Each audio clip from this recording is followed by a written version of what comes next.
Oh Deus eterno, nós glorificamos ao Senhor, ó Pai, entregamos ao Senhor, levantamos nossas mãos em rendição a Ti, Senhor, em adoração ao Senhor, porque esperamos em Ti, Senhor. Te glorificamos, ó Pai, te exaltamos por Tua presença, Senhor, por Tua presença nos louvores, ó Deus. Quando levanto minhas mãos,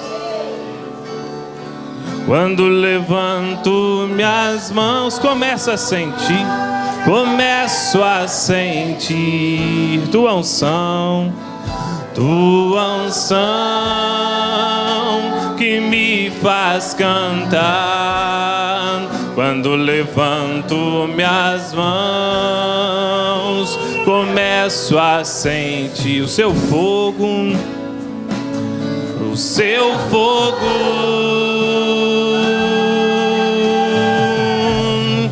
Quando levanto minhas mãos, minhas cargas se vão, novas forças Tu me das. Tudo isso é possível, tudo isso é possível quando levanto minhas mãos.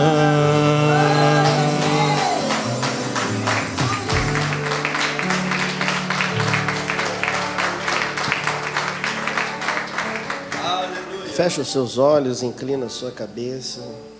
Senhor Deus, nosso Pai, quando nós levantamos as nossas mãos, nós rompemos a lei da gravidade, como se fosse um aceno de pequenos mortais para Ti, Senhor. Porque o Senhor é o Deus do invisível, do impossível. E nós levantamos as nossas mãos.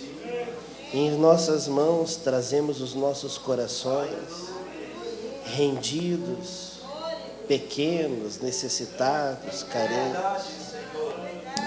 Receba nossos corações. Receba a nossa adoração. Nós somos tão pequenos, tão falhos, mas temos orgulho do Senhor ser tão grande, tão poderoso, tão misericordioso, tão bondoso. Nós te amamos, Senhor.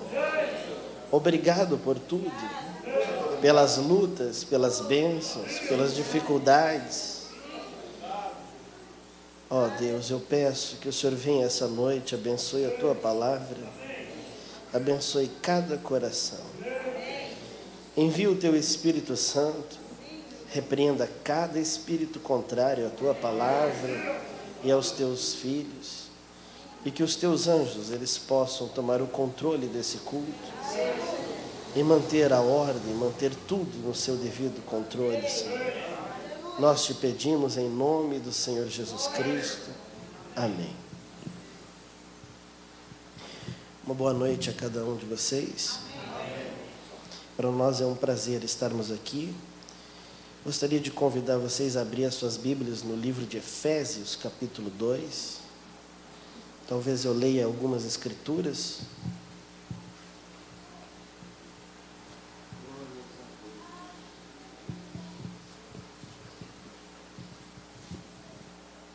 Efésios, capítulo 2.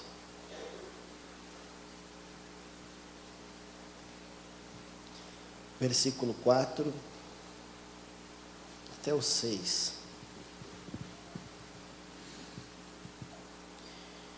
Mas Deus, que é riquíssimo em misericórdia, pelo seu muito amor com que nos amou, estando nós ainda mortos em nossas ofensas, nos vivificou juntamente com Cristo.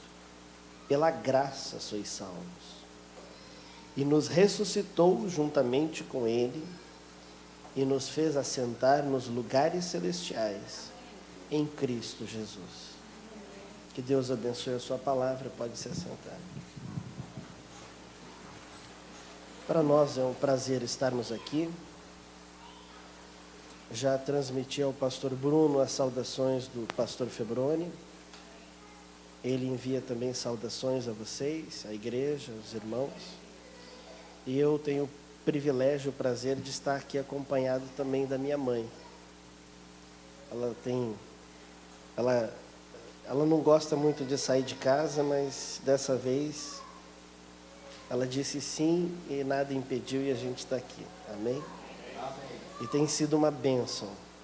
Nós chegamos na sexta-feira à noite, já depois do culto daqui, e estivemos junto com a família, com alguns irmãos já, e hoje de manhã foi maravilhoso nós ver Deus operar daquela maneira, de uma maneira às vezes simples, mas intensa, forte, né? Onde, eu não sei vocês, mas quando eu vou para a igreja eu peço assim: Senhor, eu quero ir ali justamente para ter aquilo que o pastor Bruno pregou, para mim te ver. Eu quero ter um encontro contigo. Independente de quem vai pregar, se é culto de oração, eu quero ter um encontro contigo, eu quero ter a minha porção contigo. Amém? E para nós tem sido um prazer. Eu estava falando para eles antes, eu nem acredito que eu estou aqui, porque eu estava ali em São Paulo com a minha mãe, ela mora ali. Aí eu estava escutando uma pregação do pastor Bruno, na quinta-feira à noite, daí eu pensei assim, mas sabe, não vou passar esse final de semana aqui em São Paulo, eu vou lá visitar esse baixinho. E estamos aí, graças a Deus, né? Dois baixinhos, né? Dois baixinhos. Um baixinho visitando o outro. Mas eu gostei da expressão do pastor Valdir uma vez, ele disse assim, que Deus não tem homem grande. Deus tem homem comprido e homem mais curto.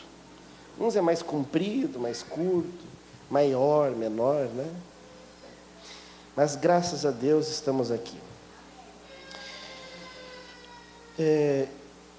Eu vou falar sobre um tema hoje, talvez eu já tenha falado algumas coisas em alguns lugares, mas foi o que eu senti no coração.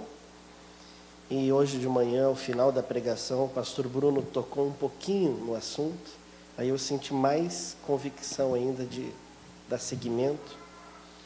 Beneficiários da misericórdia. Beneficiários da misericórdia. O beneficiário é aquele que recebe um benefício. É aquele que recebe algo bom. E misericórdia. Beneficiários da misericórdia. Quando nós olhamos a palavra misericórdia, de forma alguma, eu, ou o pastor Bruno, ou o irmão Brana, ou qualquer pastor ou estudioso bíblico, conseguiria exaurir esse tema. Não tem como você abordar um tema como misericórdia e exaurir ele, ou seja, falar tudo que se pode falar sobre misericórdia. Na oração de Daniel, no livro de Daniel, capítulo 9, olha só a oração de Daniel, onde ele fala sobre misericórdia. Ó Senhor, a nós pertence a confusão do rosto, aos nossos reis, aos nossos príncipes e a nossos pais, porque pecamos contra ti. Quando ele fala confusão do rosto, a palavra em hebraico que ele usa ali é a vergonha. A nós cabe a vergonha, aos nossos reis, aos nossos príncipes, aos nossos pais, porque pecamos contra ti. A nós compete a vergonha. Aí olha o que ele diz de Deus. Ao Senhor, nosso Deus, pertence a misericórdia e o perdão, pois nos rebelamos contra ele e não obedecemos à voz do Senhor nosso Deus para andarmos nas suas leis. que nos deu pela mão de seus servos, os profetas. Agora nós vamos ali em 2 Coríntios.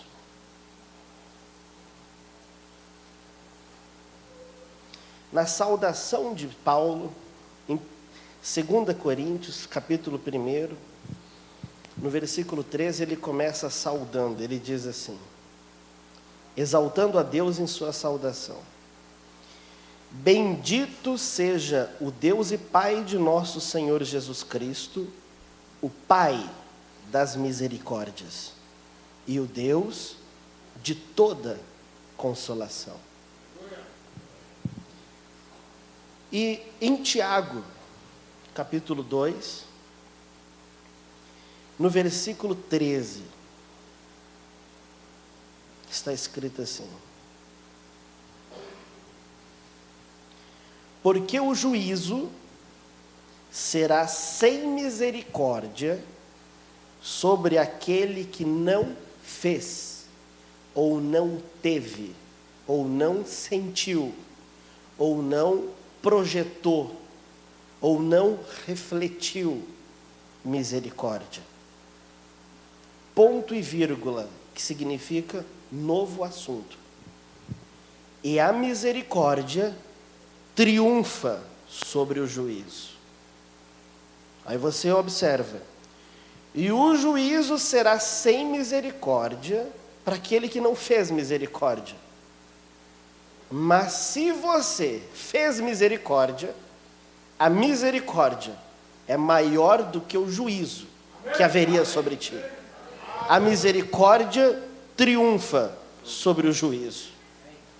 E eu, esses dias meditando, eu pensei assim: se eu tivesse uma igreja, eu ia escrever assim, porque quase todas as igrejas da mensagem, você vê escrito assim: o Senhor Jesus Cristo é o mesmo ontem, hoje e eternamente. Hebreus 13:8.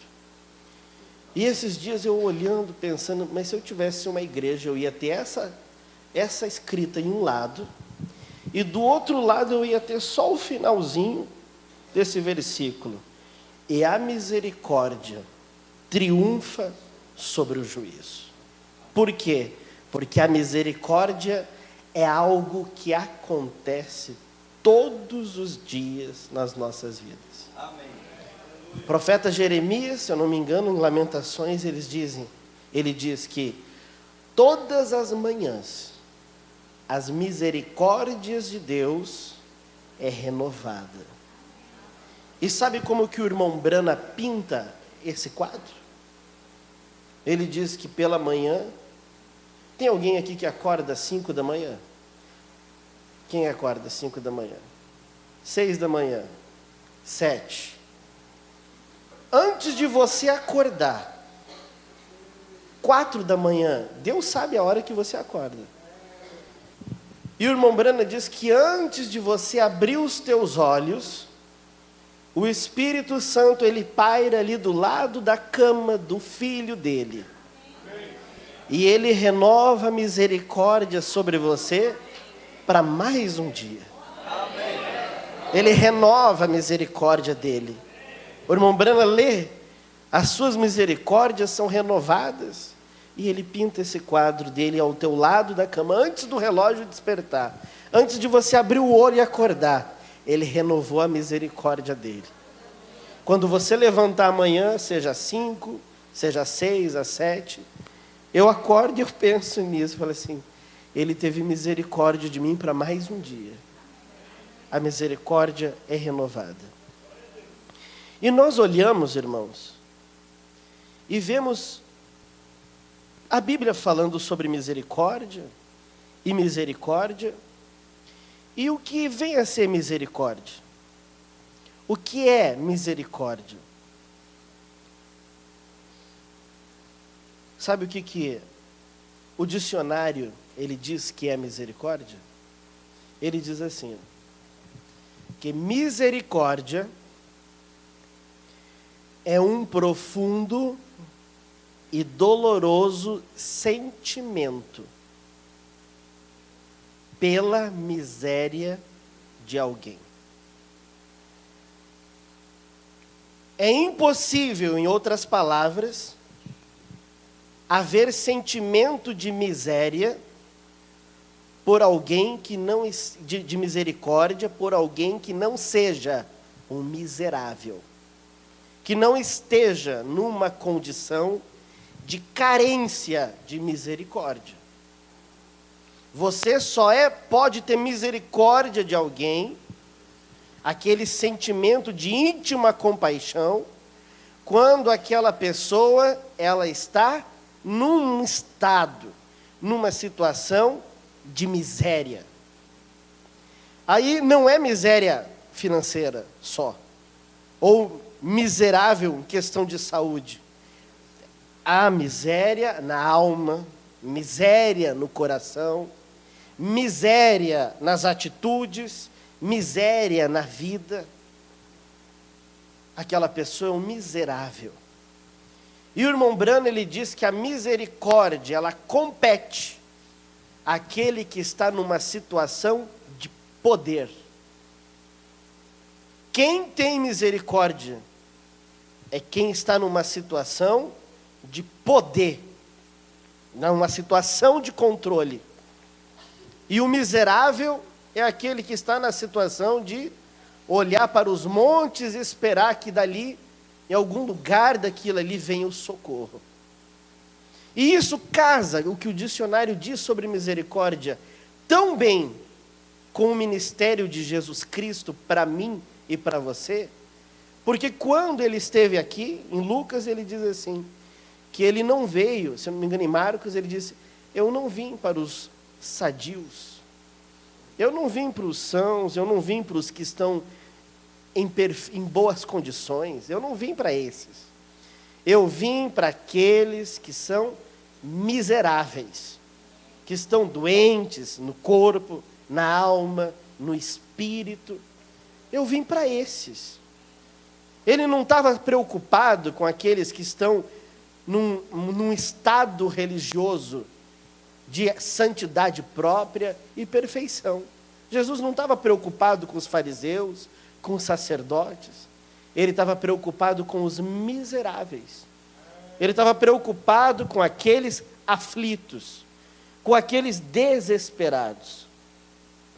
Agora nós podemos olhar e ver o que o profeta, ele define quando ele fala sobre o que é a misericórdia.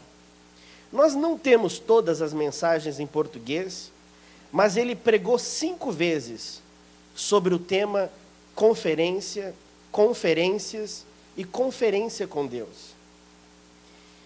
E quando ele fala sobre conferência, ele fala sobre o momento aonde Deus teve uma conferência conosco, comigo e contigo, antes da fundação do mundo, quando ele apresentou em sua mente o plano da redenção, ele apresentou a queda do homem, que o homem infelizmente iria cair, e em uma dessas mensagens o profeta, ele chega a dizer que nós até mesmo lamentamos, entramos como que em uma desesperança. Aí Deus, em sua mente conosco, disse, se aquietem meus filhos, se acalmem, eu tenho um plano de redenção, eu tenho um plano.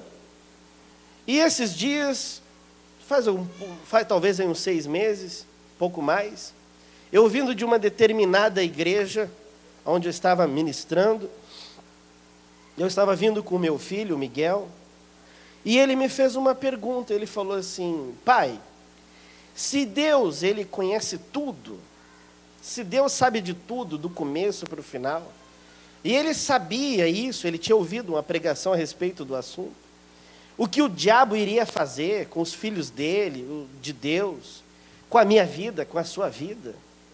Se Deus, ele sabia isso, por que Deus criou o diabo?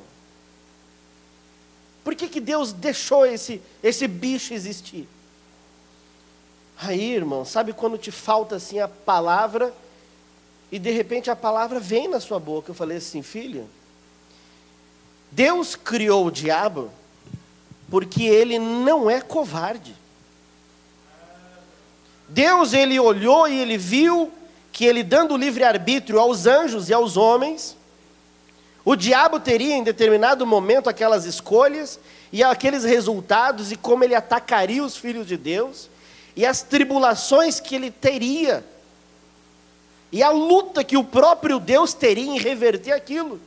Mas Deus não é covarde.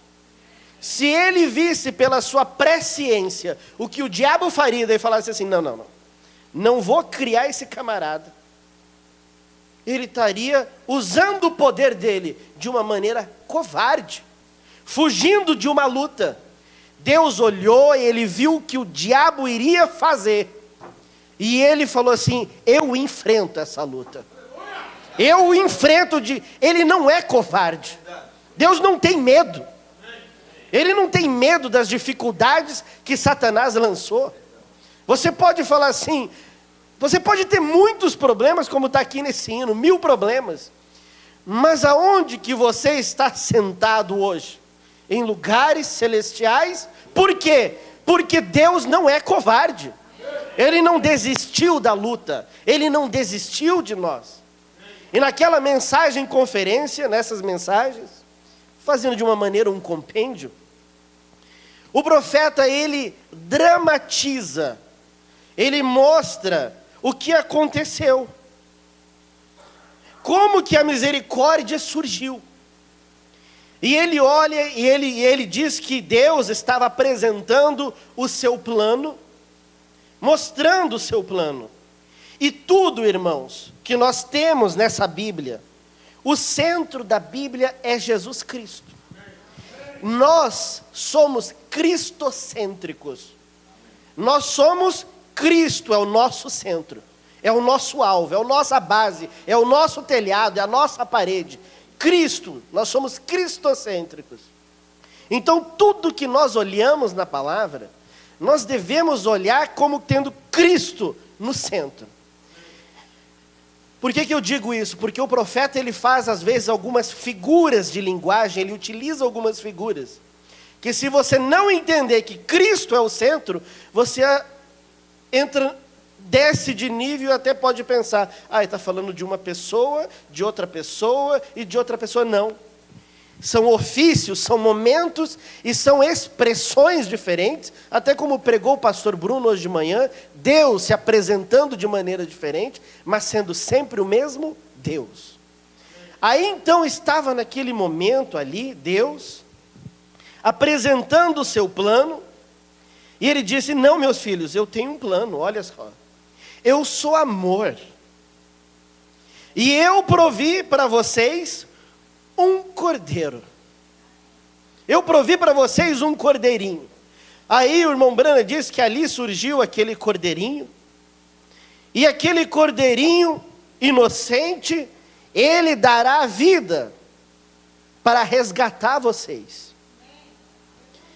Mas o irmão Brana diz que o amor, Deus, a pessoa do Senhor Jesus Cristo, o amor, era muito dócil. Era muito suave, ele usa a palavra suave, delicado, para fazer com o cordeirinho o que precisava ser feito. O que precisava ser feito com o cordeiro? Precisava ser morto. Ele precisava ser trucidado.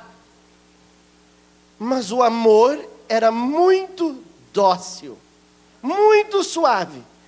Aí o irmão Brana diz que do amor se desprendeu a graça. E quem é a graça? Também é a pessoa do Senhor Jesus Cristo. Muitas vezes nós pensamos que graça é só o atributo de favor imerecido. Não, a graça é a pessoa do Senhor Jesus Cristo que projeta favor imerecido. O favor imerecido é só uma projeção do que ele é. Aí o que a graça fez? O amor, Deus na manifestação amor, ele era muito dócil para matar aquele cordeiro. Aí ele projetou a si mesmo como graça. E o que a graça é? A graça, ela faz isso daqui, ó. Eu sou culpado e estou aqui. Jesus Cristo é inocente e está aqui. Ele vem aqui, pega o culpado e troca de lugar com o inocente. Aí ele pega o inocente e coloca no lugar do culpado e mata ele. E quem era o cordeirinho? Era o Senhor Jesus Cristo. E o que a graça fez? A graça, sendo uma pessoa, ela matou o cordeiro. O irmão Brana diz que por amor a nós, a graça matou o cordeiro. Mas por que precisou da graça para matar o cordeiro? Porque ela é a única que tem o atributo de pegar o culpado e colocar no lugar do inocente, e pegar o inocente e jogar culpa nele e matar ele.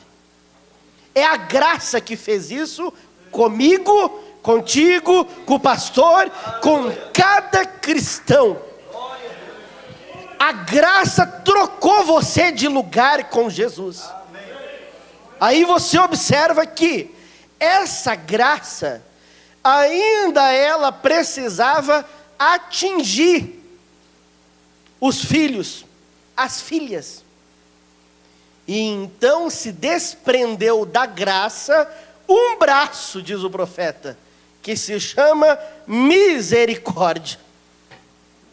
O braço, uma mão que se chama misericórdia. O amor é a pessoa do Senhor Jesus Cristo. A graça é a pessoa do Senhor Jesus Cristo. O cordeirinho é a pessoa do Senhor Jesus Cristo. O sumo sacerdote é a pessoa do Senhor Jesus Cristo. A misericórdia é um sentimento da pessoa do Senhor Jesus Cristo. Mas para que esse sentimento ele consiga derramar o benefício da graça, ele não veio para os sãos, para os sadios, para os que estão bem. Ele veio para os pobres, para os miseráveis, para aqueles que estão numa condição decadente, decaída. E nós, irmãos, você, com muita facilidade, muitas vezes, nós nos acostumamos com a misericórdia. Nós nos acostumamos com o benefício da graça. Nós acostumamos. Por quê? Você vai e toma uma pessoa drogada, alcoólatra, fumante, com a vida arrebentada, o casamento, o lar em pedaços. Aí aquela pessoa entra pelas portas da igreja chorando, desesperada. Ela entra acabada. Aí a graça estende sobre ela a misericórdia. E por aquele braço flui perdão, por aquele braço flui restauração, por aquele braço de misericórdia flui cura, flui batismo do Espírito Santo, flui todos os benefícios de um salvo. E aquilo muda a pessoa, aquilo muda você, mudou você. Aí você está um cristão firme, dizimista, ofertante, fiel à igreja, ama os teus irmãos, todos os cultos aqui, e aquilo muda a tua vida. Aí o diabo ele já não consegue mais te atacar com as drogas, com as coisas erradas. Ele começa a te atacar com uma outra coisa. Ele começa a te acomodar e transformar aquela vida fervorosa, aquela vida ardente, em uma tradição. Ele começa a te fazer ficar acostumado com os cultos, ficar acostumado com os hinos. Você foi liberto de um vício, aquilo não te pesa mais. Mas aí passou 15 anos, 20 anos, 30 anos na mensagem. Aí você olha para um irmãozinho teu, que está começando, que está resvalando, tentando caminhar. Como uma pessoa, uma criança pequena, quando ela começa a caminhar, o que nós pais fazemos? Nós colocamos ela de pé, nos afastamos um pouquinho, não muito. Falamos assim, vem filho, vem. E ele caminha 2, 3 passinhos trôpegos, e quando vai para cair, a gente já tem que segurar, senão cai. Aí a gente coloca de pé de novo, vem, mais um pouquinho, vem. É assim que Deus fez conosco, lá no começo. Mas conforme vai passando o tempo, conforme nós vamos sendo curados, vamos ficando sadios, vamos ficando sãos, nós começamos a esquecer que aquilo tudo é só benefício, fruto de misericórdia. E aí quando nós olhamos para a pessoa que está ali tropeçando os primeiros passos, que ainda ela está vindo na igreja, mas de repente ela faz algo errado, ela cai, ela está tentando, ela está sendo levantada, ela está sendo a graça trabalhando naquela pessoa. Sabe o que acontece conosco? Nós temos pressa. Nós trazemos a pessoa aqui dentro e nós queremos que tudo aconteça de um instante para o outro. Mas quem é a graça? A pessoa do Senhor Jesus Cristo. E Ele é o quê? É uma criatura do tempo ou Ele é eterno? Ele é eterno. A graça não tem pressa. Deus, Ele olhou para o final da minha vida e da tua vida e disse para o diabo, a vitória na vida dele é minha. Não importa se é 10 anos, 15 anos, 20 anos, 50 anos. A graça não tem pressa, eu e você temos. E aí nós esquecemos de administrar a misericórdia que recebemos. Eu lembro de um irmão lá em Chapecó, que a cada 3, 4 meses ele vinha se reconciliar. E ele não conseguia ficar sem beber. Ele se reconciliava e ia para o altar chorando. E a gente até marcava assim, ih, coitado. Mais uma vez que ele foi para o altar, e daqui a alguns dias vai estar aí de novo, bebendo, atirado na rua. Mas ele não desistiu. Ele não desistiu e ele caía, e ele levantava, e caía, e levantava. E esses dias eu estava olhando na fila da ceia, falei assim, mas gente, sabe que já faz muito tempo que ele não se reconcilia mais? Faz muito tempo que ele está firme. Por quê? Porque ele foi dando aqueles passinhos, e o pai foi, vem meu filho, vem. Vem meu filho, mais uma vez, vem. E ele foi indo, e esses dias eu olhei, mas gente, faz tanto tempo que eu não vejo ele mais se reconciliando. Por quê? Porque não foi mais preciso reconciliar. Ele foi fortalecendo o joelhinho, foi fortalecendo as pernas, foi fortalecendo. A graça, ela não tem pressa, ela sabe que ela vai vencer. Ela sabe que a vitória dela, ela foi fortalecendo, e olha na vida dele. Mas aí você olha, muitas vezes, nós chegamos àquela posição em que nós começamos a julgar.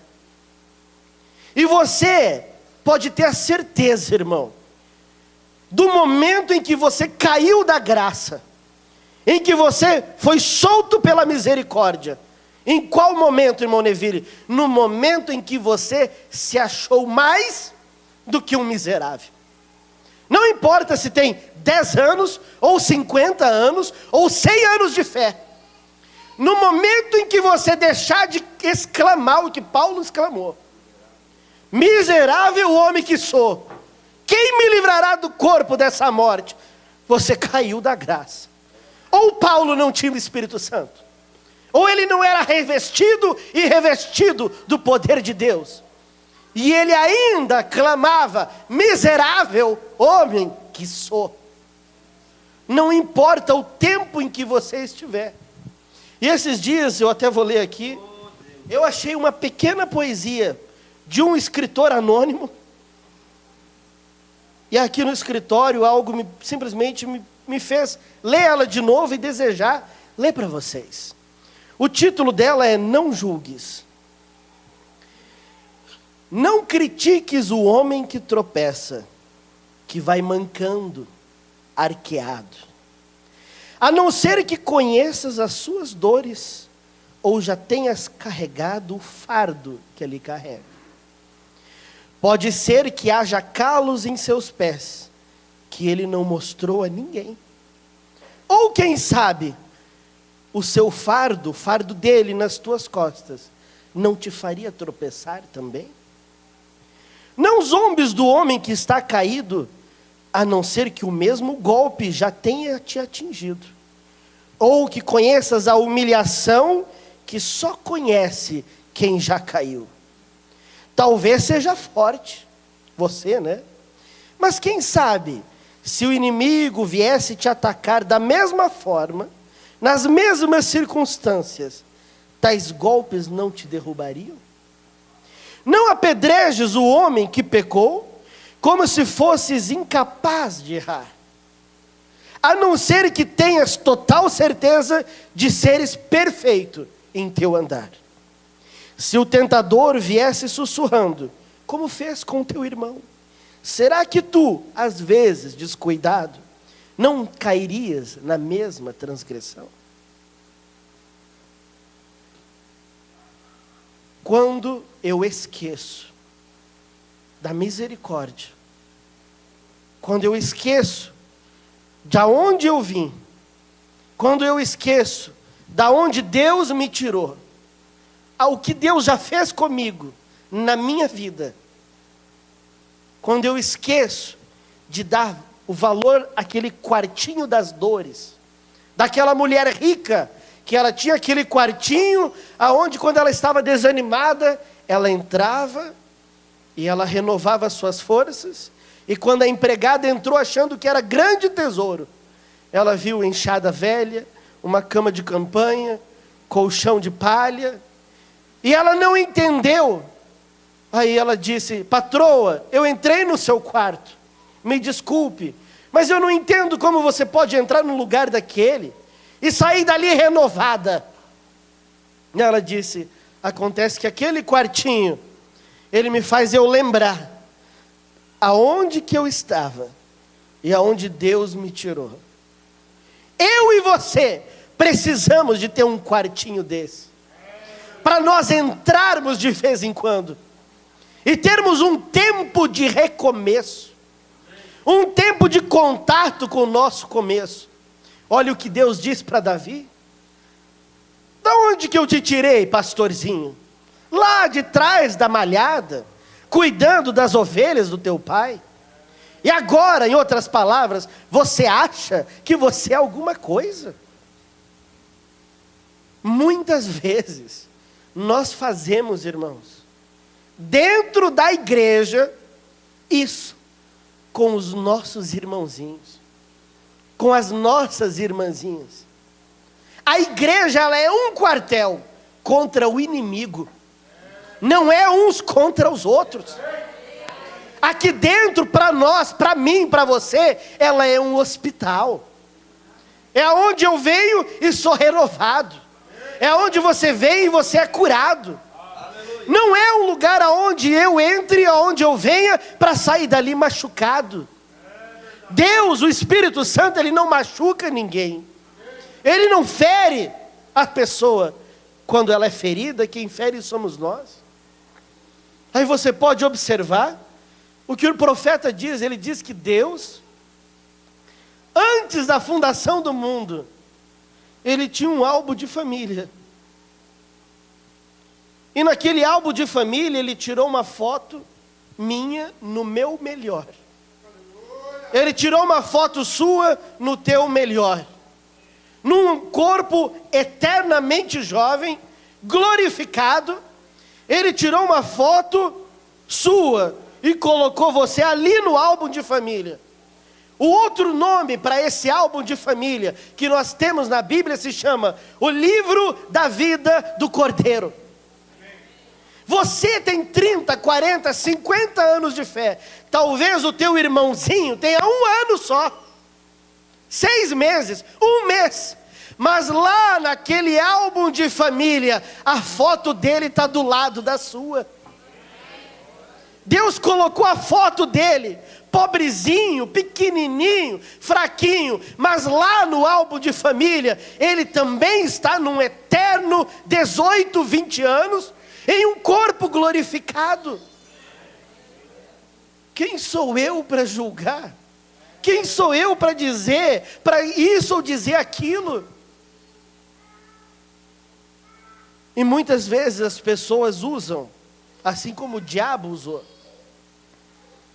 parágrafos da mensagem e escrituras e citações bíblicas para machucar pessoas, para machucar irmãos, para machucar irmãs, para machucar pessoas.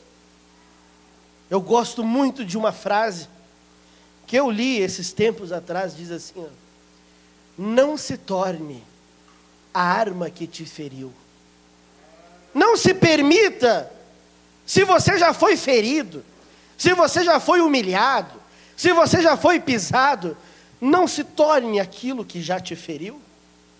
Não permita se tornar aquilo com que você já foi ferido. Eu vou trazer apenas uns 2 quadros sobre a misericórdia de Deus e como ela trabalha além da compreensão. Me permita falar, além da compreensão religiosa na mensagem. Compreensão religiosa, não é compreensão por revelação. Compreensão religiosa na mensagem. Ou compreensão religiosa teológica. Ou compreensão religiosa fundamentalista. Como a misericórdia de Deus, ela trabalha além da compreensão das épocas. Vocês todos devem conhecer a história de Jesus Cristo e aquela mulher que foi pega em adultério.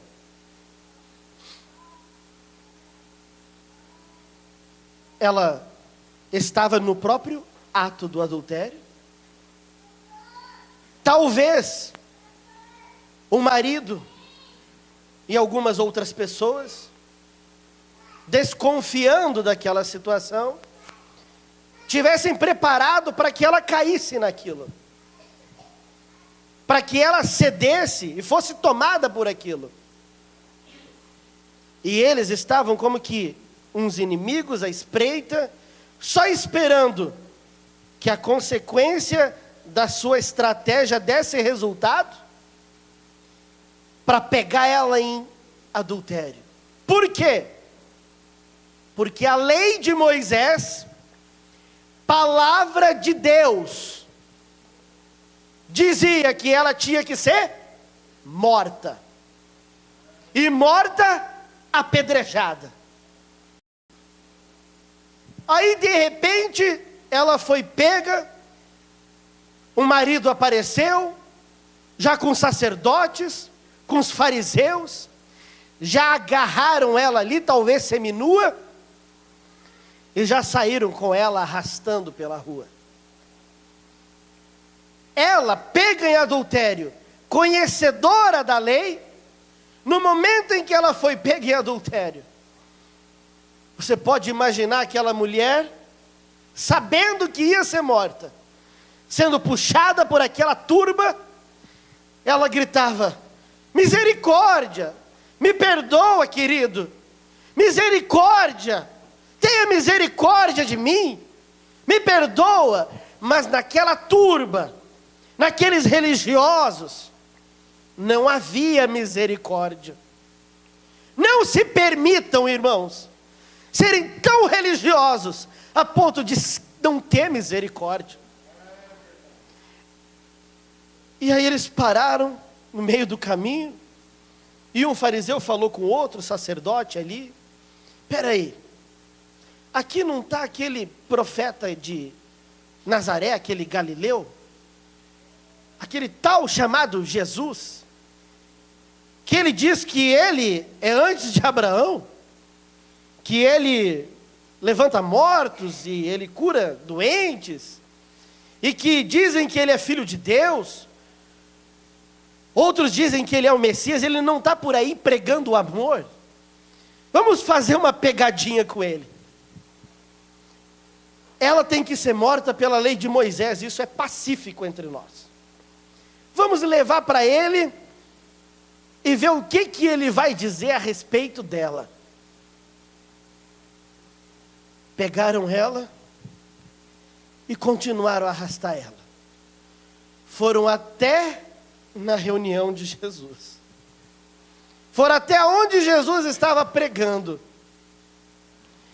Chegaram ali puxando ela, jogaram ela nos pés dele e disseram: Rabi, ela foi pega em pleno ato de adultério. Segundo a lei de Moisés, ela deve ser morta, apedrejada. Nós já viemos catando as pedras. Mas a gente resolveu dar uma paradinha aqui, para ver o que tu poderia dizer a respeito disso. Irmãos, o que eles não sabiam é que velado, escondido, atrás daquele corpinho, de aproximadamente 50 quilos, magro, estava Jeová.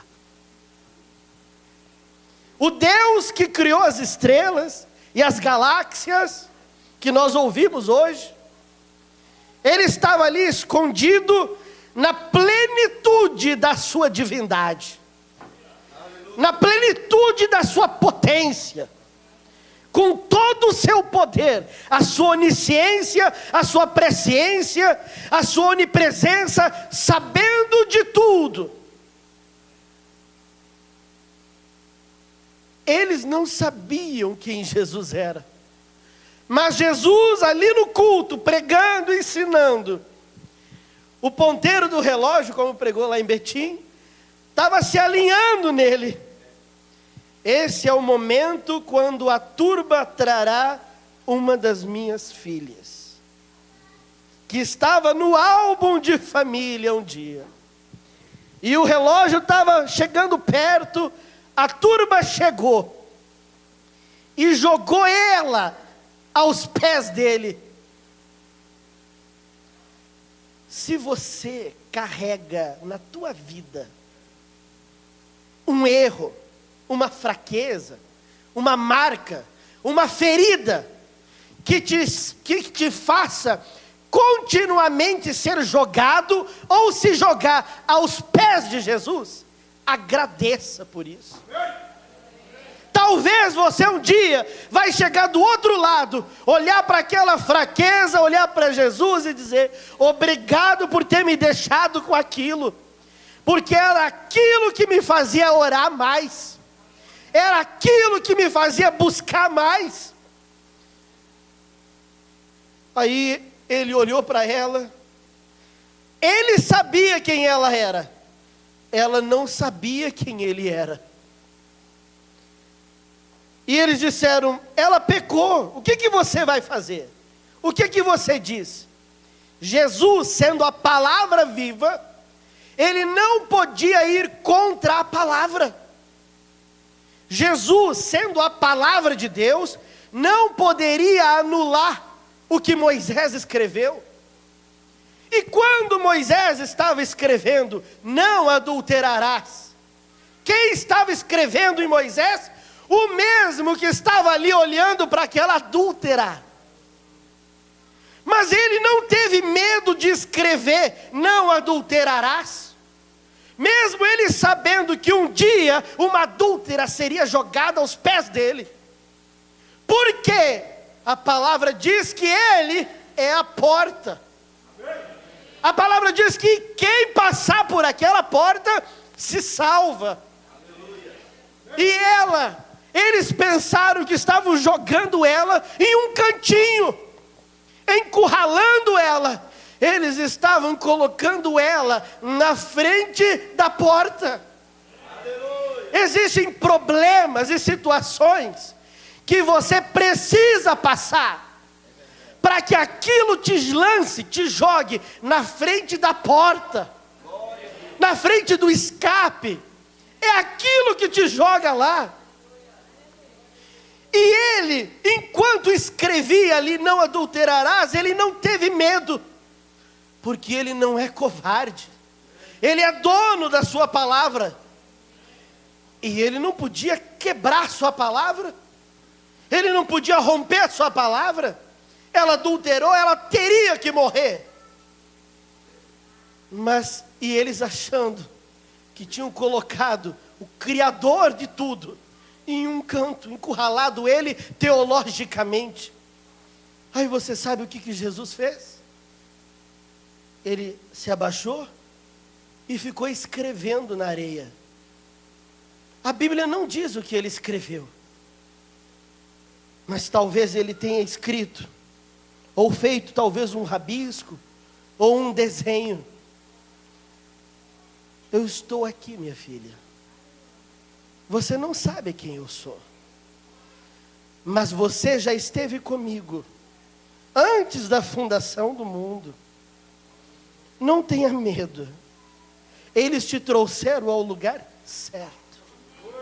Você não vai se perder. E eles insistiram com ele, porque ele ficou quieto. Aí ele levantou e ele aniquilou a acusação. Ele aniquilou a acusação. Ele levantou e disse: se alguém entre vós não tem pecado, atire a primeira pedra. Em outras palavras, se alguém entre vocês não é digno de morrer por pecar, mata ela.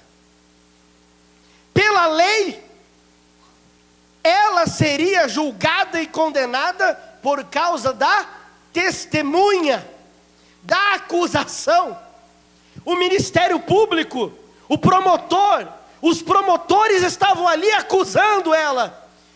Aí o juiz de toda a terra se levantou e disse assim: promotores, se nenhum de vocês merece morrer, matem ela.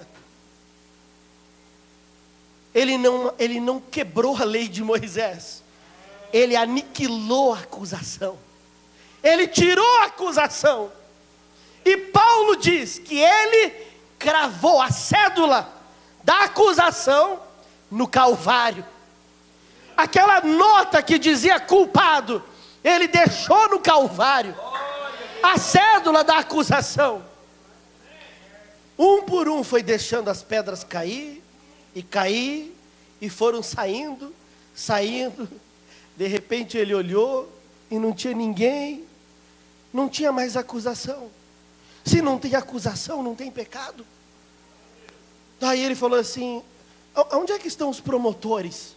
Cadê os que estavam te acusando? Aí ela disse: não sei, foi tudo embora. Falou assim: pela lei de Moisés, se ninguém te acusa, se a lei de Moisés não te acusa, eu, a graça, não te acuso. Vai e não peques mais. Se eu e você olhássemos pela lei de Moisés, como muitas vezes olhamos pela lei da mensagem, pela lei da igreja, pela lei da nossa moralidade própria, a gente joga muitos no inferno. A gente atira muitas pessoas no lixo. Mas e como que ele, o Pai das misericórdias, como que ele enxerga os seus filhos? Um outro quadro que nós vemos, esse aí o profeta descreve muito bem, é daquela outra mulher, que ela era uma prostituta. E você pode ver que os maiores exemplos de misericórdia são sempre com pessoas de moral baixa, de moral arrebentada. Jesus, diz o profeta, foi convidado para uma festa na casa de um fariseu chamado Simão. E Jesus, ele aceitou aquele convite. E o profeta, na mensagem de orgulho, ele diz assim, que Jesus, ele aceita todos os convites que lhe são feitos. Se você convida Jesus para ir na sua casa, e você quiser colocar Jesus num cantinho sentado e falar assim, Jesus, o senhor pode entrar aqui em casa, mas assim, ó, não faz nada, não sai do lugar, fica aí sentado quietinho, eu vou continuar a viver a minha vida do jeito que eu quero. Ele aceita o convite e fica lá. É o que muitas e muitas igrejas fazem com ele. Nós temos Jesus, mas aonde? Sentado num cantinho, numa caixotinha, sem domínio, sem poder. Até escrevem do lado de fora, Jesus Cristo é o Senhor, mas Senhor em algum outro lugar, porque não é lá dentro. Lá dentro é feita a vontade do homem, o desejo do homem, e de Deus nada.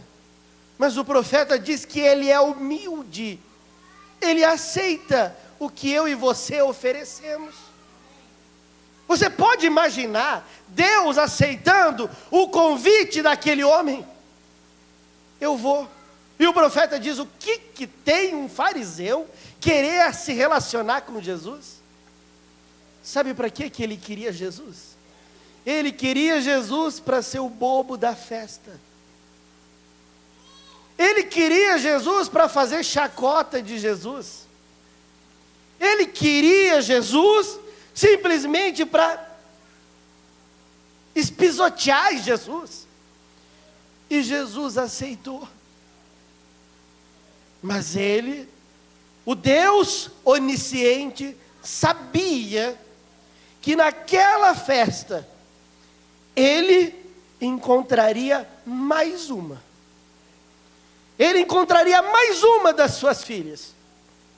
Aí ele foi naquela festa, ele entrou ali, e ele não recebeu, não foi lavado os pés. Ele não recebeu o perfume, o unguento, para ele ficar mais cheiroso. Por quê? Irmãos, hoje em dia nós usamos desodorante, perfume, tudo quanto é tipo de coisa no cabelo, e ainda às vezes em quando nós estamos fedendo. Você pode imaginar como é que era antigamente? Jesus, o irmão Brana diz naquela mensagem, ele vinha caminhando naquela estrada, aonde os animais passavam e defecavam, e o sol era escaldante. E o sol secava o estrume dos animais, e aquilo misturava com o pó. Aí ele pisava com as suas sandálias naquela terra, e levantava o pó, e aquele pó grudava nos seus pés, e na sua canela, nas suas pernas, nas suas roupas, e aquilo fedia. E ele ia para uma festa, fedendo. E quando ele passou pelo lugar de lavar os pés, como diz o pastor, o lacaio, o servo mais baixo, olhou ele como indigno, e não quis lavar os pés dele. Não colocou um unguento, e o anfitrião não estava ali para receber ele com um beijo, e lhe colocar a túnica. Por quê? A túnica era para que todos na festa ficassem iguais.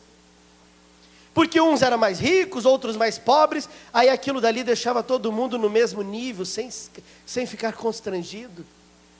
Todos tinham uma túnica, mas Jesus não. Todos estavam com pés lavados e cheirosos, mas Jesus não. E ele estava ali assentado, e muitas vezes a gente pensa que a mesa aonde Jesus estava, ela era uma mesa como nós comemos aqui no Ocidente, mas não era assim. Antigamente, e lá no Oriente, as mesas elas são pequenininhas, elas são baixinhas, menor do que isso daqui, mais baixinho. E as pessoas elas não comem sentadas em cadeiras, elas comem sentadas em almofadas ou tapetes, ou recostadas, reclinadas. E é anti-higiênico os pés ficarem para frente. Então elas se assentam recostadas com os pés para trás. E se você ler lá em Lucas 7, você vai ler que ela se achegou a ele de trás. Por que ela chegou a ele de trás? Porque os pés dele estavam para trás. Ele estava sentado no costume local, com os pés para trás, sujo, num canto da mesa, porque o canto da mesa era dos mais indignos. O melhor alimento ele era servido no meio da mesa, e o canto da mesa ficava para os bobos, esperando a hora de que eles iriam fazer chacota com ele. E aí o irmão Branham diz que de repente, entre a turba que estava espiando o muro, porque o irmão Branham chega até a dizer que aquele churrasco de Simão invadiu a cidade, o cheiro dele, e atraiu muitos pobres. E aí um monte de pobrezinho foi lá, sabe como é que é? Eles ficaram lá em cima, olhando por cima do muro, bem assim, ó, e cheirando. Ah, esse cordeiro assado, ai, que eu queria ser amigo de Simão. Só tem privilegiado lá dentro, e aquela carne ele rodando lá no espeto, e aquele cheiro. E daí de repente foi se acotovelando, diz o irmão Branham, uma prostituta, uma meretriz, uma mulher de má fama, entre a turba que estava ali no muro. E Jesus estava onde? Lá dentro, sentado, esperando a hora em que ela chegaria no muro. Esperando a hora que ela chegaria no muro. E ela chegou ali no muro, e ela olhou para o lado de dentro, e ela viu todos com as túnicas iguais, menos um. Ele aceitou o convite, e não fez caso de não ficar com a túnica igual. Por quê? Ele queria chamar a atenção dela. O fato de ele estar com uma túnica, de ele não estar igual aos outros, chamou a atenção dela. E ela perguntou para alguém: quem é aquele no canto que está sentado ali? Aí ela disseram: ah, aquele é aquele profeta da Galileia. E aquilo, diz o irmão Branham, que mexeu com ela, aquele profeta, aquele que perdoou uma mulher adúltera, que estava para ser morta, é aquele mesmo. E ela olhando para cima do muro, Jesus sentiu, o pai sentiu, que a filha havia chegado. Aí ele levantou os olhos, e no meio daquela turba, ele olhou para ela. O olhar dele tocou no olhar dela. Um dia, Jesus Cristo levantou os olhos dele, e o olhar dele tocou no teu, e o olhar dele tocou no meu, e aquilo não fez diferença para ninguém, mas para ela fez. Para o Filho de Deus, o olhar de Deus, o olhar do Pai mexe com o coração.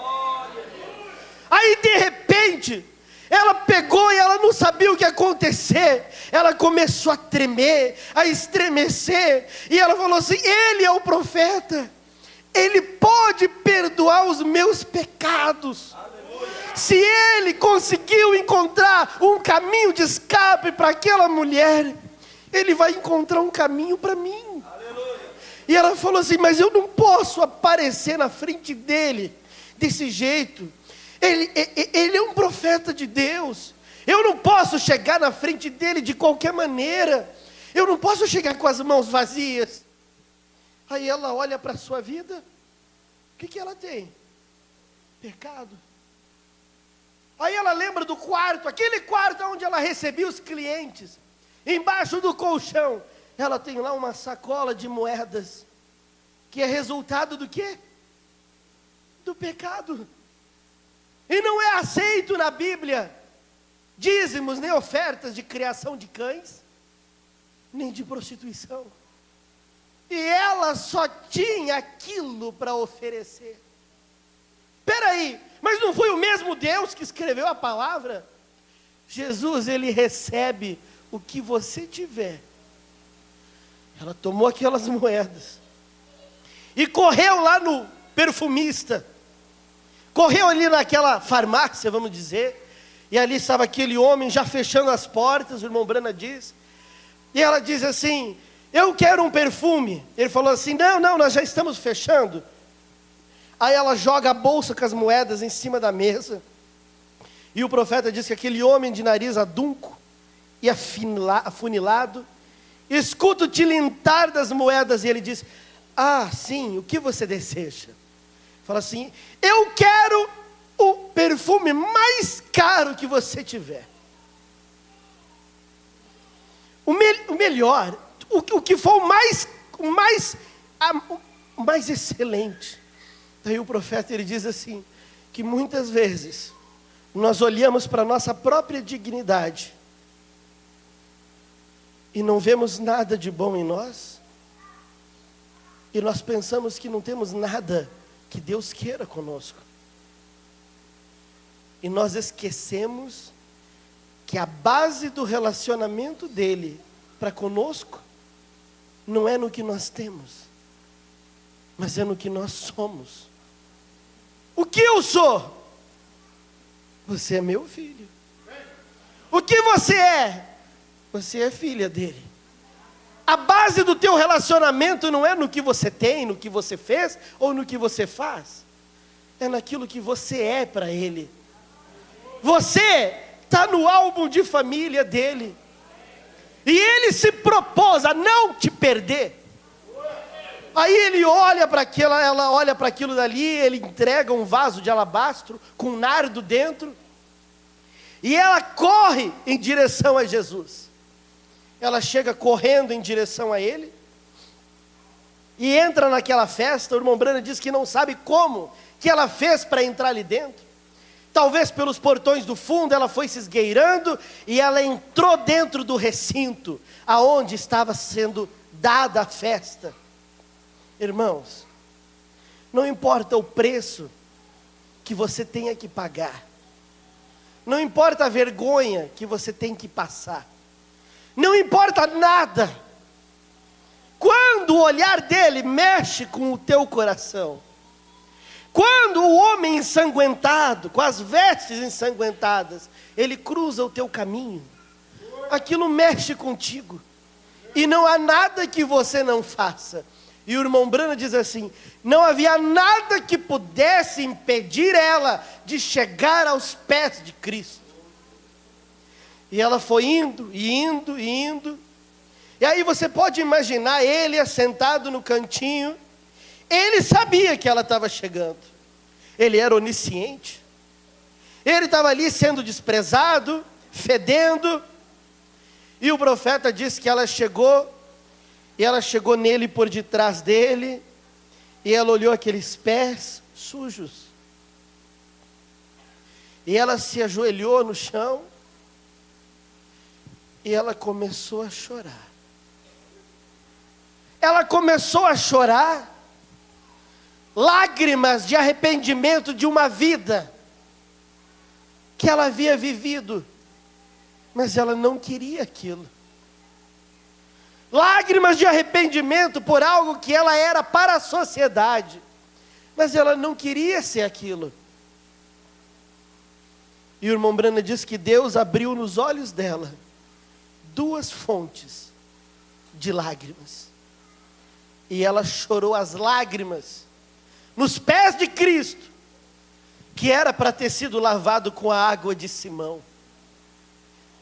E ela tomou aquele vaso de alabastro, rompeu o selo e derramou o perfume. Aí você pode imaginar Jesus Cristo quietinho ali, talvez pegando uma comida, sentindo lágrimas quentes molhando os seus pés. E ele, diz o profeta, sem se mexer. Aí ele sente aquele perfume descendo pelo seu cabelo, pelo seu corpo, e ele não se mexe. Aí ela volta um pouco a si, e ela vê que ela está fazendo algo estranho. E ela pega os cabelos, desenrola os cabelos, e ela tenta enxugar os pés dele com os cabelos dela. E o irmão Branham diz que toda a sua vida era de infâmia. A única honra que ainda lhe restava era cabelos compridos. E o irmão Branham ainda diz assim: há algumas de nossas irmãs que nem essa honra tem. Ela tinha cabelos compridos, diz o profeta, e eles tinham sido deixados para aquela obra. E tudo que ela estava oferecendo para ele, a adoração dela era o unguento, era pecado.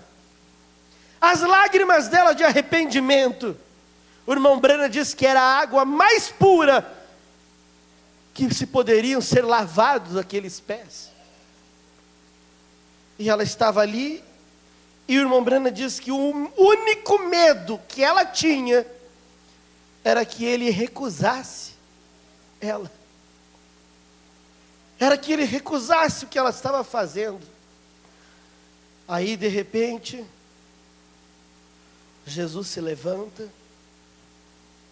vira para Simão, porque ele sabe os pensamentos dos corações, e eles começaram em seus corações a pensar assim: e dizem que ele é profeta, mas se ele fosse profeta, ele ia saber quem é essa mulher que está atrás dele aí, ó. Não na frente, atrás. Aí ele se levanta, não olha para ela, olha para Simão e diz: Simão, eu tenho algo para te dizer. E Simão diz assim: fala, mestre. Aí ele diz assim: eu aceitei o teu convite. Quando eu entrei na tua casa, não me lavaram os pés. Eu não recebi a túnica, não me deste o unguento, e nem o beijo de boas-vindas. Daí ele olha para ela: mas essa pecadora, desde que ela entrou aqui, ela não cessa de lavar os meus pés com as lágrimas e secar com os cabelos, e beijar os meus pés, e me ungir. Aí ele vira para ela e ele diz assim: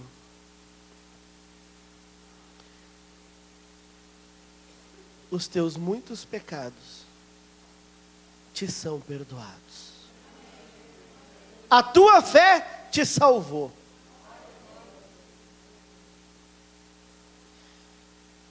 Deus, Ele desce no nível mais baixo, mais humilde, o menor nível que existe.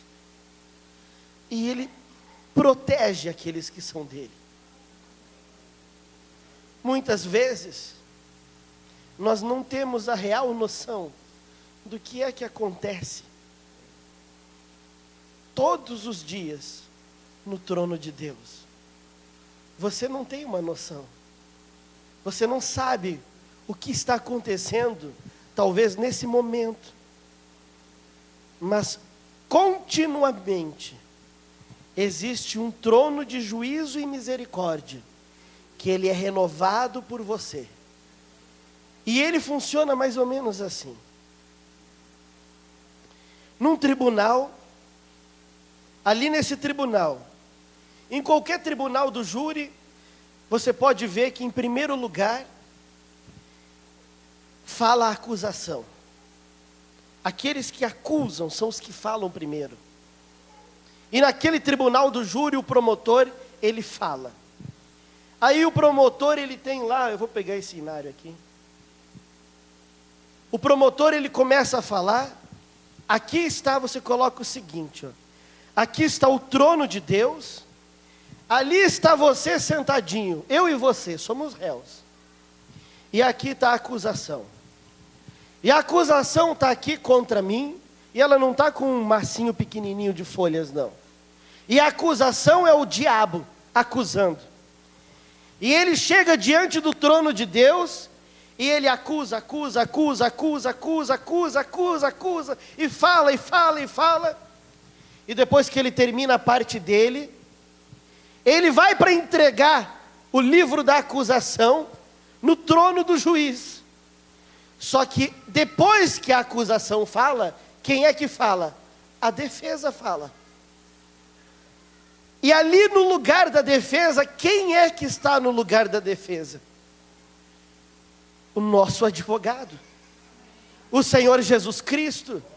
Mas ele está ali de uma maneira muda, calado, um cordeiro mudo. Só que ele está sangrando. Sai sangue da cabeça dele, sai sangue das mãos, sai sangue do corpo dele. As roupas dele estão que nem um pano de chão encharcado de água. É a roupa de Jesus encharcada de sangue. E ele recebe o livro da acusação, e ele não fala nada. Ele abre aquele livro e ele vai lendo em voz baixa, e ele lê aquela página, aí ele faz assim, ó, encharca no sangue. Aí ele vai virando as páginas, encharcando no sangue. E ele vai lendo e vai pingando sangue da cabeça dele. E aquele livro vai ficando vermelho, encharcado. E aí ele dá uma olhadinha, por último, para ver se está todo vermelho. Às vezes tem uma pontinha ali, ele dá mais uma apertada. Aí ele pega o livro da acusação e ele faz assim, ó.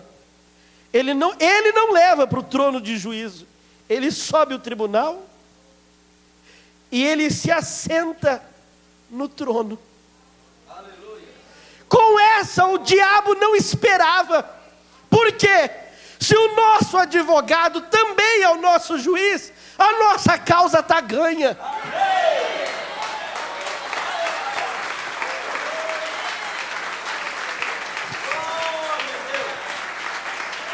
Aí você olha, agora ele é juiz, agora ele tem que julgar. Aí ele olha e ele vê aquilo dali. Sangue, borrado de sangue, borrado de sangue. E aquele sangue é justo, aquele sangue é puro, aquele sangue é imaculado. E o profeta diz que ele é como o alvejante, pode jogar o pecado mais negro no sangue. O profeta fala assim, ó, eu não sei como, mas aquele pecado vira justiça. Você joga um pecado no sangue, ele bate no sangue e vira justiça. Aí ele vira para a acusação e fala assim, não tem nada aqui, Satanás. Aí o diabo pega uma folha dos teus últimos 5 minutos, últimos 3 minutos, e vai levar para ele. Tem que passar por todo o processo de novo. Ele chega aqui, nada. Aí, ele pronuncia a sentença. Inocente. Inocente. Para o filho, para a filha, ele nem chega a dizer perdoado. Não existe aquilo. Inocente. Nem foi cometido. Mas como? O sangue é puro. O sangue, ele é imaculado. E nós não temos compreensão da pureza daquele sangue. Nós não temos compreensão. Na boca dele não houve engano, não houve nenhum olhar errado, nenhum pensamento errado. Ele nasceu de uma maneira perfeita pela palavra de Deus. E ele viveu uma vida perfeita. E você olha para o trono de Deus e vê aqueles serafins cantando, santo, santo. E aquela grande luz, diz o irmão Brana, a coluna de fogo, está ali sobre o sangue, sobre o trono. E aqueles serafins cantando, santo, santo. E o irmão Brana diz que eles não conseguem nem olhar para Deus, porque eles que nunca viram o pecado, se sentem repugnantes. Se sente uma abominação diante da santidade de Deus. Aí você olha para aquele sangue, que hoje no sangue, em frente ao trono de Deus há um altar, um propiciatório. propiciatório. E aquele propiciatório está encharcado de sangue. E o irmão Branham diz que hoje Jesus se assenta no trono de Deus com as suas vestes exangue. O que é exangue, irmão Neville? Encharcadas de sangue. Ele, como um cordeiro havendo sido morto, ele se assenta no trono de Deus, à destra dele, no poder do trono de Deus, e dali flui sangue, e aquele sangue pinga no propiciatório a cada pecado que sobe. Aquele sangue pinga, e aquilo sai uma fumaça, e aquele pecado ele é perdoado. E aqueles serafins, eles não conseguem olhar para a luz, e eles não conseguem olhar para o sangue, e eles olham para o sangue e gritam: santo, santo é o sangue do Cordeiro. Eles olham para a luz e gritam: santo. E eles olham para o sangue e gritam: santo. Mas eu sou o beneficiário do sangue. Você é o beneficiário do sangue. Nós somos o beneficiário dessa misericórdia. É nós que somos os beneficiários. Aí olha o que ele diz aqui em Gênesis. Encerrando em Gênesis 37.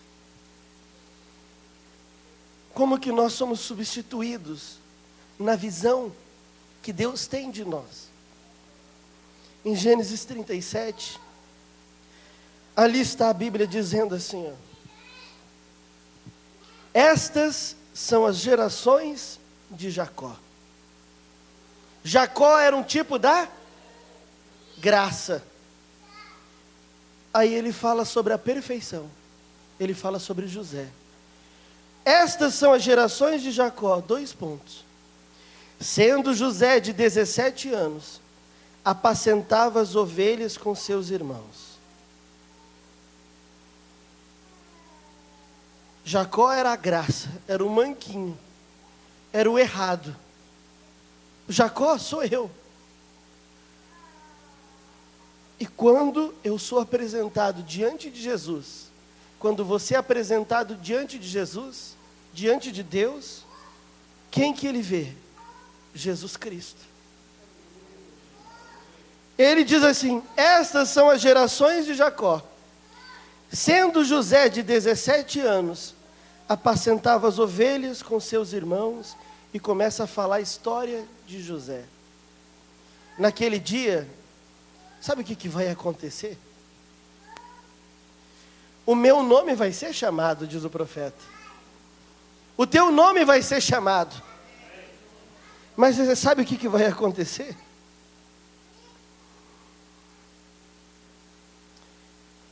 Neville, abre-se os livros da minha vida. E aquele anjo começa a ler. Fala assim: estas são as gerações, ou os atos, ou a vida de Neville. 2 pontos. E ele começa a ler. E sendo Jesus da idade de 33 anos, foi encontrado ser o cordeiro imaculado e digno. Nenhum pecado se achou em sua boca. Nunca errou, nunca cometeu pecado, nunca teve nenhum problema, nunca caiu da graça, nunca é perfeito. Espera aí, mas ele está contando a minha história, e quando chegar na sua, ele chama a sua história Antônio Lacerda. Aí o irmão Toninho levanta, e aquele anjo abre o livro da vida do irmão Toninho e começa: sendo Jesus da idade de 33 anos, chama você, e ele diz assim, ele olha para você e só enxerga a vida dele. Ele olha para você e só enxerga ele. Ele olha para a sua vida e diz assim: e sendo Jesus da idade de 33 anos. Essa é a misericórdia de Deus. Feche os seus olhos, abaixa a sua cabeça. Senhor Deus, Eu não quero nunca deixar de ser miserável. Eu não quero nunca deixar de ser carente. Eu não quero nunca deixar de ser necessitado. Eu não quero nunca deixar de ser aquilo que o Senhor tenha compaixão, tenha misericórdia. O Senhor muito me perdoa. Muito eu te amo. Se em algum momento eu tenho julgado os meus irmãos, julgado as minhas irmãs, se eu não tenho agido, reagido, pensado, falado de uma maneira a ter misericórdia dele ou dela, me perdoa, Pai.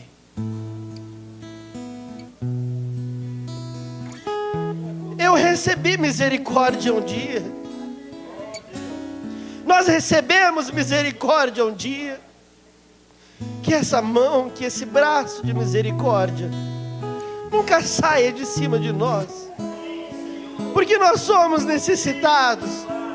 Nós precisamos, Senhor. Nós carecemos, Senhor.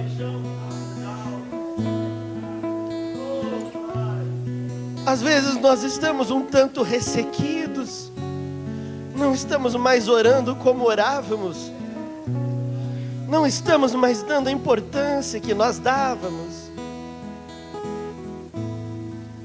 E diz o profeta que o teu Espírito Santo fica ao nosso redor chorando, gemendo.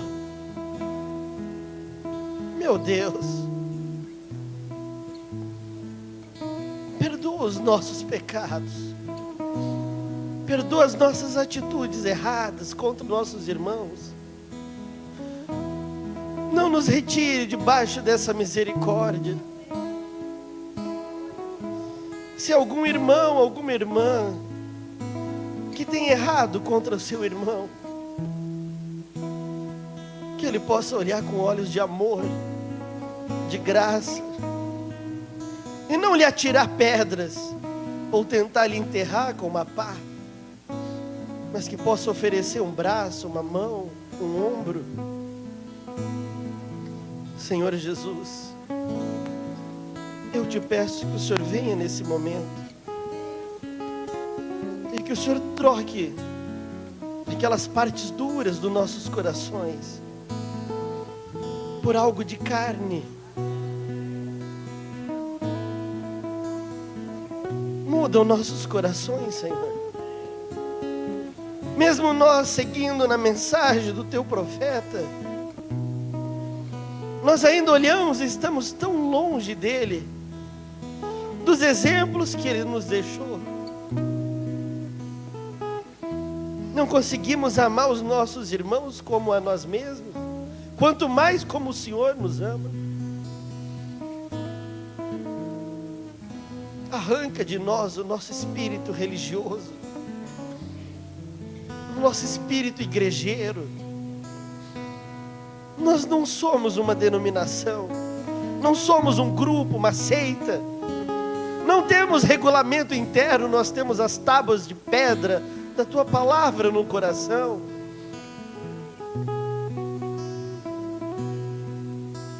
Eu te peço que o Senhor abençoe o pastor Bruno, a sua igreja, e que nessa igreja possa haver amor divino, possa haver comunhão, possa haver graça, possa haver misericórdia de um para com o outro. Ó Deus, como nós ansiamos pelo momento de sairmos daqui, de irmos embora desse mundo, mas ainda estamos tão divididos, ainda estamos sendo tão egoístas, ainda falta tanto em nós, Senhor. Ajuda-nos, Pai. Somos miseráveis, precisando de Ti. Sem o Senhor nós não vamos conseguir. Se o Senhor não vir e não ungir os nossos corações, filtrar os nossos pensamentos, as nossas atitudes, nós não vamos conseguir, Pai. Mas eu lhe peço, pela Tua graça, pelo Teu amor, Derrama o teu Espírito em nossas vidas. Derrama o teu Espírito em nossos corações. Ajuda-nos, Pai. Nós não queremos ser pessoas melhores. Nós queremos ser cristãos.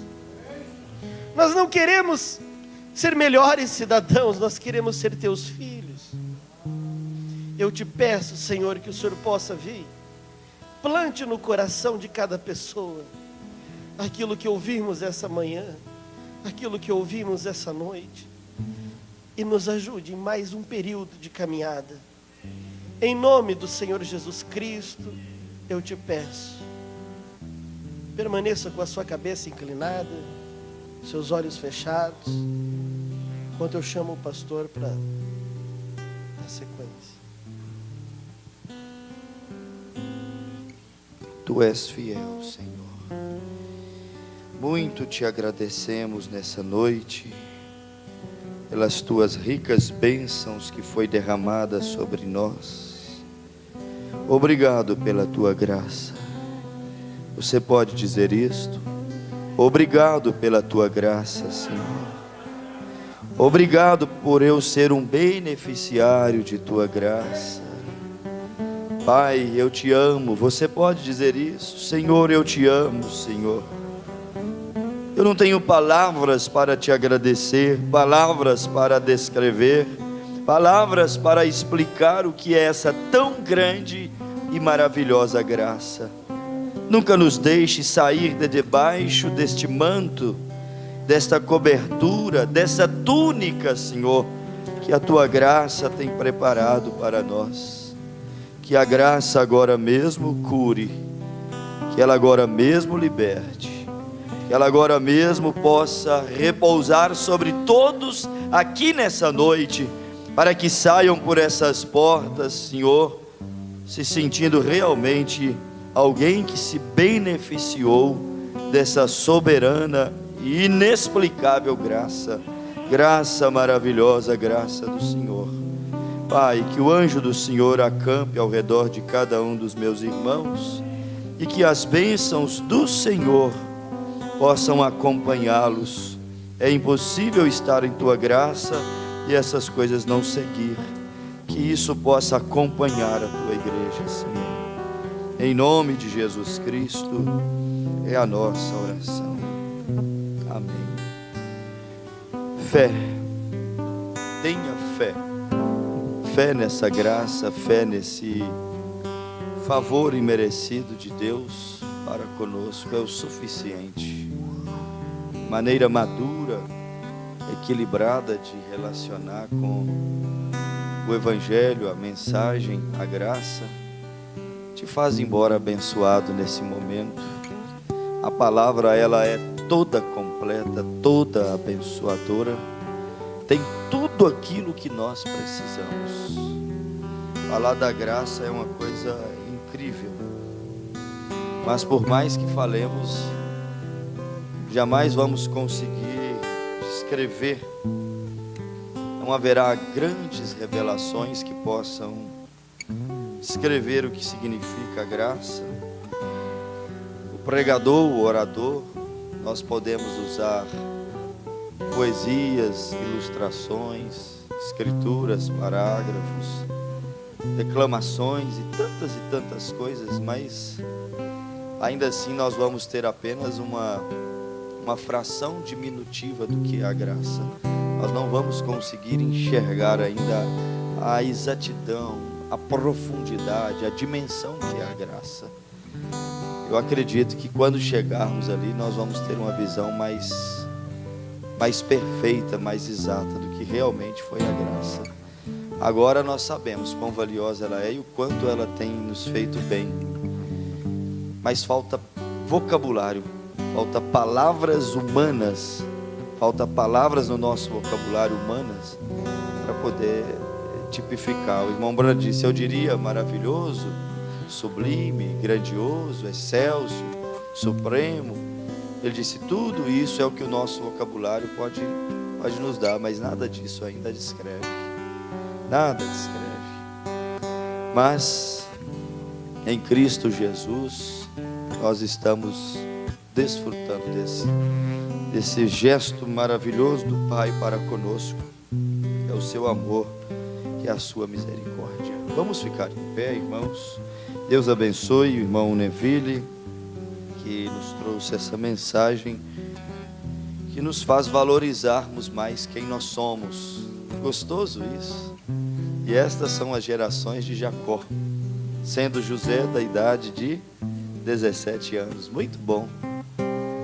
E estas são as gerações do Luiz Henrique, sendo Jesus da idade de 33 anos, trilhou o lagar da ira de Deus, o caminho, né? Estreito e apertado.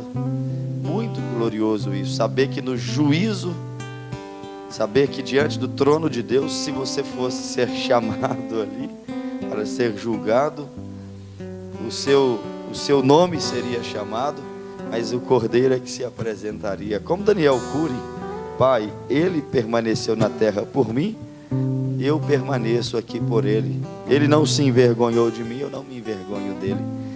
Inocente, isso é glorioso. Isso aí acompanha o cristão. Isso aí te faz passar pelos vales, pelos revés, pelas provas da vida, sabendo que você não é um perdido, você é sempre um salvo, porque você não abre mão dessa graça. Aconteça o que te acontecer, você está assegurado. Tivemos aqui cultos falando do sangue, né? Você está assegurado por Deus. Você é salvo. Você quer orar a Deus, agradecer? Levante a sua mão. Você gostaria de levantar uma palavra de gratidão a Deus por essa graça? Fala você mesmo com Deus agora. Já estamos indo embora. Despeça. Agora orando e agradecendo a Deus pela sua graça, por você fazer parte dessa história de amor, fazer parte desse parente redentor, da história desse parente redentor. Senhor, eu levanto as minhas mãos e agradeço, Senhor. O que seria de mim se não fosse o Cordeiro provido por Deus? O que seria de mim se não fosse esse sangue derramado na cruz? O que seria de mim se não fosse essa graça, essa pessoa tão bendita e maravilhosa que trocou lugar comigo, Senhor? O que seria de cada um de nós? Deus, nem é bom imaginar o que seria, Senhor. Obrigado por ter tomado o nosso lugar e nos inocentado, perdoado, lavado as nossas iniquidades. Obrigado por nessa noite podermos sermos vistos, justificados, santificados, glorificados perante os olhos do Senhor.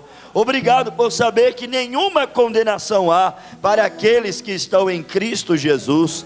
Isto anima a nossa fé, estimula a nossa alma, Senhor.